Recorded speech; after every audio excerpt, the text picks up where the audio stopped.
Dr. Ramokgopa, thanks very much indeed for talking to us. No doubt this year is a smaller affair. Even the President says it's about implementation rather than seeking new investment aggressively.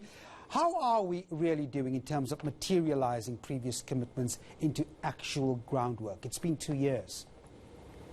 Well, thank you very much, and good day to the viewers. Yes, indeed, I think the current delivery of this year's delivery of the conference is going to take a hybrid model because of the requirements to comply with the COVID regulation, but also to make a deep reflection in relation to how we have succeeded in transitioning pledges to actual investments, bricks and mortar on the ground. So we are going to provide, if you like, a comprehensive balance sheet of what has been achieved to date, and also what are those hurdles that are undermining the transition to happen from pledges to actual projects on the ground. We already know, and you have mentioned in your input, that the issues around structural reforms are key, and that's why in the President's economic reconstruction and recovery plan, he identifies reforms as one of the key interventions and has put together what we call Operation Vulindlela, which is essentially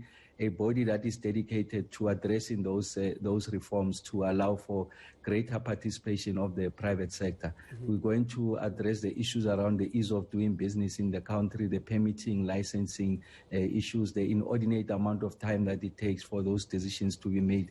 Already in the office, we have started that work, and as a result, we have seen that a number of these projects have found traction on the ground. And then the last one is around the vertical and horizontal coordination in the state. There are disparate players in the state, and the state is unable to realize aggregate benefits. So we think that if you have a single coherent outlook on how you want to drive investments and infrastructure in the country, you are going to benefit immensely from that scale benefits, and creating a single window of entry into government to permit the private sector an opportunity to go through a single, if you like, locus in government to resolve the permitting and licensing issues. So these are the kind of things that we are of the opinion that are key and indispensable to ensuring that the 660 billion that has been pledged gets to be realized on the ground. We know now that we are about 380 billion of that is on the ground at various stages, but we really want to see a significant component of that on the ground. It's needed today more urgently than it was the case before, and that's why we want to focus this on actual delivery. Okay, we're going to have to leave it there, I'm afraid.